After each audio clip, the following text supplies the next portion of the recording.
حمدا ومصليا أما بعد أعوذ بالله من الشيطان الرجيم بسم الله الرحمن الرحيم واصبر نفسك مع الذين يدعون ربهم بالغداة والعشي يريدون وجهه ولا تعد عيناك عنهم تريد زينة الحياة الدنيا ولا تطع من أغفلنا قلبه عن ذكرنا واتبع هواه وكان أمره فرطا صدق الله مولانا العظيم.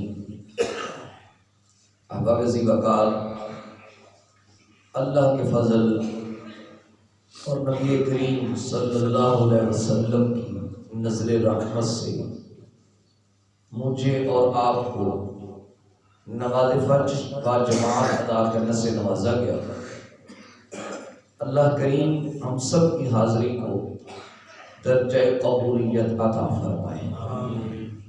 آج کا عنوان ہے تعظیم امراء، یعنی امیر لوگوں کی تعظیم کرنا، ان کا احترام کرنا، اس وجہ سے کہ ان کے پاس مال اور دولت ہے تو ان کے چکر کاٹنا ان کے مال اور دولت کی وجہ سے ہے. شریعت اسلامیہ میں اس کی حیثیت کیا ہے؟ پہلے آیت کریمہ کا شان نزول سن لیں.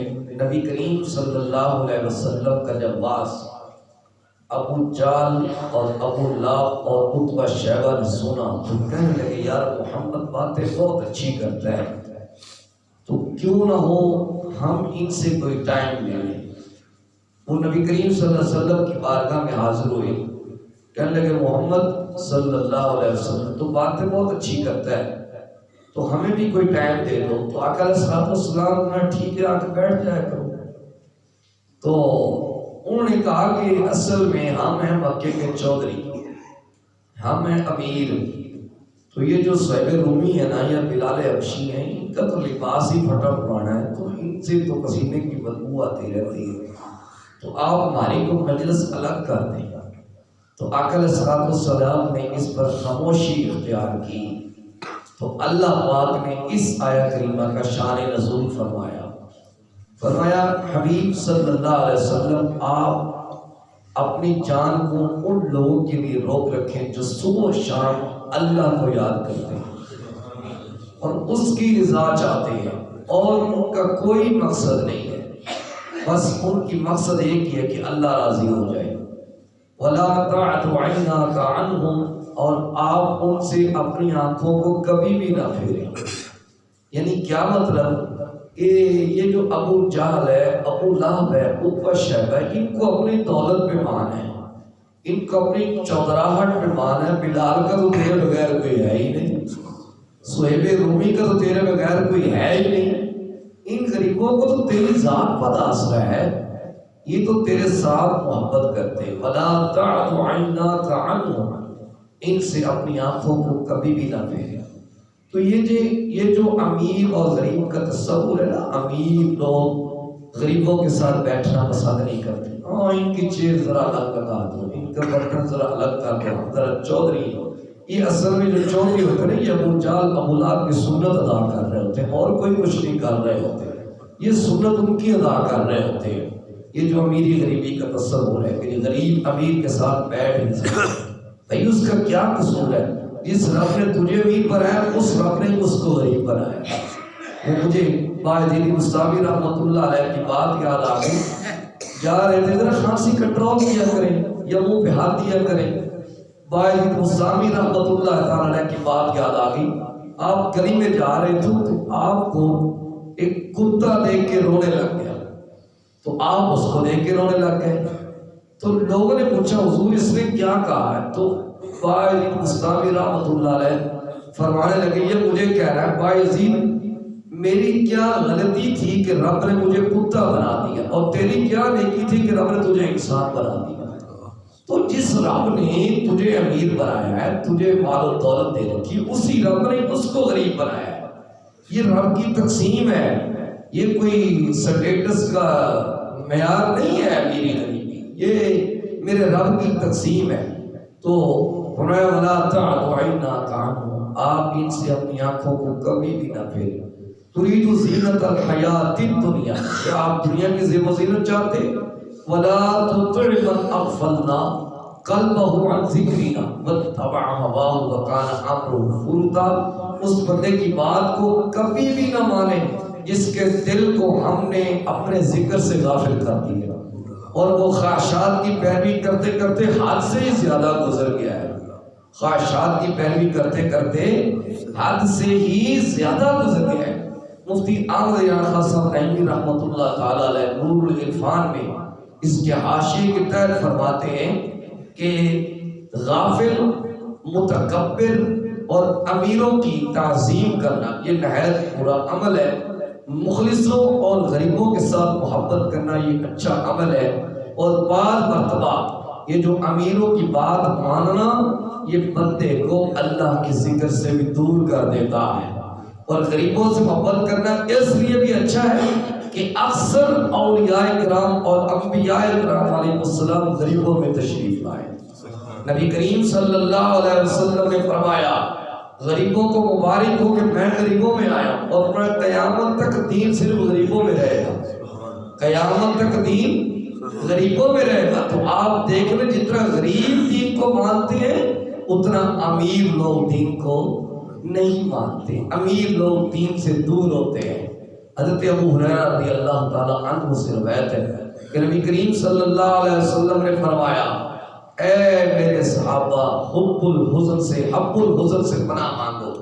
حضور عرض کیا کہ حضور حب الحزن کیا ہے؟ جہنم کی ایک وادی ہے جس سے جہنم بھی روزانہ 400 مرتبہ پناہ مانگتی ہے، جس سے جہنم بھی روزانہ 400 مرتبہ پناہ مانگتی ہے۔ حضور سے عرض کیا گیا یا رسول اللہ صلی اللہ علیہ وسلم اس میں کون ڈالے جائیں گے؟ تو آقا علیہ السلام نے فرمایا ریاکار قرہ اور متکبر لوگ جو دولت کی وجہ سے تکبر کیا کرتے تھے، جو دولت کی وجہ سے اپنے آپ کو اونچا سمجھا کرتے تھے اور لوگوں کو نیچا سمجھا کرتے تھے، تو ان لوگوں کا کبھی بھی احترام نہیں کرنا چاہیے اس وجہ سے کہ ان کے پاس دولت ہے۔ ہاں احترام کرنا تو ایک ہی بنا پہ کریں کہ یہ اللہ کے بندے ہیں بس، اور کوئی احترام کا معیار نہیں ہونا چاہیے۔ ہمارے بزرگوں کا کیا معاملات ہے؟ محدث اعظم حضرت مولانا سردار رحمۃ اللہ تعالی علیہ فیصل آبادی آپ ایک مرتبہ حج پہ تشریف لے گئے، آپ نے مکہ شریف میں بیٹھ کر امور شریعہ پر گفتگو کی، علمی گفتگو فرمائی۔ تو وہاں پہ ایک امیر کبیر بندہ تھا جو آپ کی گفتگو سے متاثر ہوا اور اس نے آپ کے اعزاز علم میں آپ کی دعوت کرنا چاہیے اور معلم کے ذریعے دعوت نامہ بھی بھجوایا، اپنی گاڑی کی آنے جانے کی پیشکش بھی کی اور تحفے تحفوں کی بھی پیشکش کی۔ ہمارے طبقے کے لوگ بھی یہ دیکھ لیتے ہیں نا تو چائے کی پیالی میں مسائل بدل جاتے ہیں، اللہ معاف کرے۔ اور یہ یہودیوں کا طریقہ ہے، یہودی ایسا کرتے تھے کہ امیروں کو دیکھ کے اور مسائل بتاتے تھے، غریبوں کو دیکھ کے اور مسائل بتاتے تھے۔ یہ شروع سے طریقہ چلا آ رہا ہے، آج بھی کئی ہمارے یہاں ایسے میرے پاس ایسے شواہد پڑے ہوئے ہیں، اللہ معاف کرے، کہ جب کوئی لوگ جاتے ہیں کسی ایسے علماء کے پاس، جب کوئی مسئلہ ان کی خواہش کے خلاف نکلے تو وہ کیسے آپ کیسے چاہتے ہیں؟ بھائی شریعت تو شریعت ہے، اس پہ پہرا دینا چاہیے، یہ نبی کریم صلی اللہ علیہ وسلم کی امانت ہے جو اللہ پاک نے ہمیں دے رکھی ہے، ہم اس کے امین ہیں، ہمیں اس کی وہ ذمہ داری سونپی گئی ہے۔ تو آپ نے دعوت ٹھکرا دی، آپ نے دعوت ٹھکرا دی یہ کہہ کر کہ میں حرمین طیبین میں اللہ اور اللہ کے رسول کا مہمان ہوں، وہی میری ضیافت فرمائیں گے، وہی میری دعوت فرمائیں گے۔ تو آپ نے یہ بات کہہ کے ان کی بات کو ٹال مٹول کر دیا اور ان کی دعوت کو قبول نہ کیا۔ حضرات محترم، امیروں کی جو تعظیم ہے ان کے اسباب کیا ہوتے ہیں؟ پہلا سبب یہ ہوتا ہے کہ مال اور دولت کے حرص کی وجہ سے بندہ ان سے محبت کرتا ہے۔ اس کا علاج کیا ہے کہ مال اور دولت کی جو غیر ضروری محبت ہے اس کی تباہ کاریوں پہ بندہ نظر رکھے، جو لالچی بندے کا انجام ہوتا ہے، اس کے انجام پہ نظر رکھے، اور جو مال اور دولت ہوتے ہیں یہ بندے کو بعض مرتبہ حقوق اللہ کی بھی پرواہ نہیں رہنے دیتے اور حقوق العباد کی بھی پرواہ نہیں رہنے دیتے. یعنی بندہ اس کی کثرت کی وجہ سے نمازوں سے بھی چھٹی کر بیٹھتا ہے، احکام شریعت سے بھی چھٹی کر بیٹھتا ہے، اور بندہ اس کی کثرت کی وجہ سے اللہ کے بندوں کو بھی کچھ نہیں سمجھتا، اپنے مال اور دولت کی وجہ سے لوگوں کے حقوق حاصل کرتا ہے. اور لوگ بھی کہتے ہیں یار چودھری صاحب نے یہ بات کر دی تھی، چودھری صاحب کیا ہمارے لیے کوئی خدا بن کے بیٹھ گئے ہیں؟ جو بات حق کی ہے وہ ہم نے کرنی ہے. چودھری کون ہوتا ہے حق کو ادھر ادھر کرنے والا؟ اس کو اللہ نے مال دے رکھا، بس اس کی وجہ سے اس کا حق کی بات کو تسلیم کر لیں کہ بھلے اس کی غلطی کیوں نہ ہو. تو اس لیے کبھی بھی یہ معیار نہ بنائے. دوسرا سبب کیا ہوتا ہے؟ دوسرا سبب ہوتا ہے حب جاہ. یعنی بندہ کسی امیر بندے سے اس وجہ سے محبت کرے کہ مجھے کوئی جاہ و جلال مل جائے، مجھے کوئی منصب مل جائے، مجھے کوئی اچھا عہدہ مل جائے گا. تو ہمارے بزرگان دین اکرام ہیں وہ زیادہ بڑے عہدوں سے بھاگا کرتے تھے. امام اعظم ابو حنیفہ رحمۃ اللہ تعالی علیہ، ان کو قاضی وقت بنانے کی پیشکش کی گئی، آپ نے انکار کر دیا. اس کی وجہ سے آپ کو جیل میں ڈال دیا گیا. آپ نے وہ تو برداشت کر لیکن قاضی وقت بننا پسند نہیں کیا. یہ ہمارے بزرگوں کا طریقہ. بڑے عہدوں میں عزت نہیں ہے.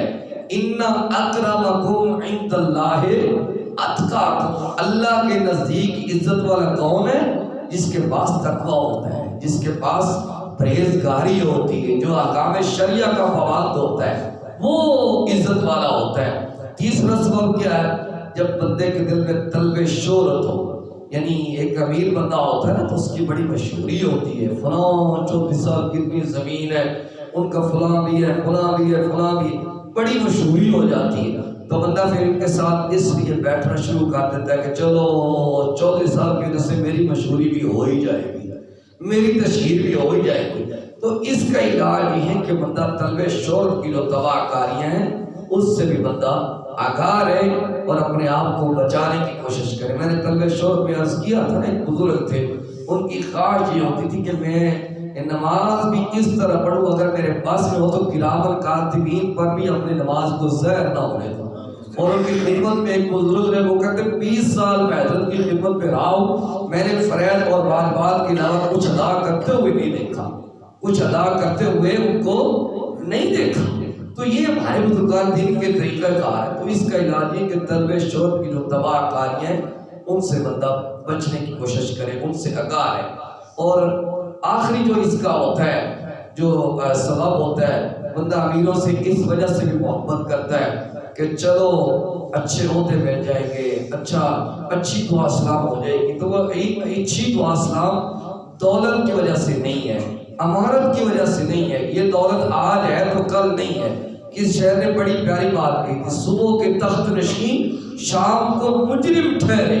صبح کے تخت نشین شام کو مجرم ٹھہرے، ہم نے پل بھر میں نصیبوں کو بدلتے دیکھا.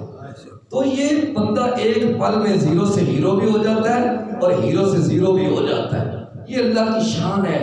وہ ایک بزرگ نا واقعہ لکھتے ہیں، وَتِلْكَ الْأَيَّامُ نُدَاوِلُهَا بَيْنَ النَّاسِ کے تحت، کہ وہ کہتے ہیں کہ عید کا دن تھا تو نیا جوڑا تھا، ابھی نئی شادی ہوئی تھی، تو 4 بھائی بھی بیٹھ کے کھانا کھا رہے تھے. تو باہر ایک فقیر نے صدا دی بھی اللہ کے نام پہ مجھے کچھ دو. تو شوہر اچھا تھا، اس نے بیوی کو آ کے جاؤ اس کو کچھ نہ دے کے آؤ. تو جب بیوی اس کے پاس گئی تو بیوی نے چیخ ماری اور زمین پہ گر گئی.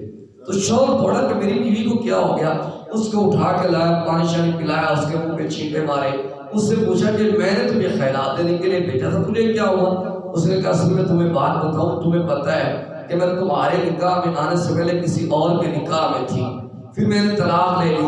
تو یہ جو خیرات مانگنے کے لیے آیا تھا نا، یہ میرا سابقہ شوہر تھا، یہ میرا سابقہ شوہر تھا. اس نے کہا اصل میں بات یہ ہوئی کہ عید کا دن تھا تو ایک سائل آیا، اس نے آ کے صدا دی. تو میں نے کہا کہ جا بھی اس کو کوئی اللہ کے نام پہ دے گیا. تو اس نے جب گیا تو اس نے دروازے سے فقیر کو دھکے دے کے نکال دیا. بس پھر اس میں زوال شروع ہو گیا. پھر دن پر دن حالات اس کے کمزور ہوتے چلے گئے. پھر جناب والا میں نے اس سے طلاق لے لی، علیحدگی اختیار کر لی. تو وہ میرا سابقہ شوہر تھا، اس نے کہا تجھے اس سے اگلی بات نہ بتاؤں؟ کہا وہ کیا؟ کہا جو تیرے سامنے بیٹھا ہے یہ وہی فقیر تھا جو پچھلے سال عید کے دن مانگنے کے لیے آیا تھا۔ تو یہ صبح کے تخت نشین شام کو مجرم ٹھہرے، ہم نے پل بھر میں نصیبوں کو بدلتے دیکھا۔ ایک شہر میں اور بات کی، کہتے ایک شام میں نکلا شہر کو، دل میں کچھ ارمان تھے، ایک طرف تھی سبز جھاڑیاں، ایک طرف قبرستان تھے۔ کہتے جب میں چلتا چلتا قبرستان سے گزر رہا تھا تو ہوا کیا، پاؤں تلے ایک ہڈی پڑی، پاؤں تلے ایک ہڈی پڑی، اس کے یہ بیان تھے، سنبھل کے چل او چلنے والے ہم بھی کبھی انسان تھے، سنبھل کے چل او چلنے والے ہم بھی کبھی انسان تھے۔ تو یہ دنیا کی دولت یہ یہیں پہ ہی رہ جانی ہے، ساتھ جانے تو کیا جانے، اعمال جانے۔ اس لیے کبھی بھی کسی کا احترام اس کے دولت کی وجہ سے نہ کریں کہ یہ بندہ بڑا امیر ہے، میری بڑی خدمت کرے گا، چلو میرا بڑا خیال رکھتا ہے۔ بھئی تیرا کیا خیال رکھتا ہے؟ پولیس نے اللہ رسول سے دور کر دے، یہ تیرا خیال رکھتا ہے؟ خیال تو تیرا تب رکھتا نا تجھے بھی مسجد میں لے کے آتا، خود بھی مسجد میں آتا، یہ خیال تھا نا، تجھے بھی نمازی بناتا، خود بھی نمازی بنتا، تجھے بھی احکام شریعہ کا پابند کرتا، خود بھی احکام شریعہ کا پابند ہوتا۔ یہ کیا خیال ہے؟ ڈیرے پہ بیٹھ جانا بس، چودھری صاحب کے صاحب میری بڑی دعا سلام ہے، یہ بس تیرا خیال رکھتا ہے؟ یہ کوئی خیال نہیں ہے، یہ اللہ رسول سے دوری ہے۔ اللہ پاک سے التجا ہے، اللہ پاک مجھے اور آپ کو اس مصیبت سے بھی بنا دے۔ صلی اللہ تعالی علی حبیبہ الاعلی سید الانبیاء محمد وعلی آلہ واصحابہ اجمعین برحمتک یا ارحم الراحمین۔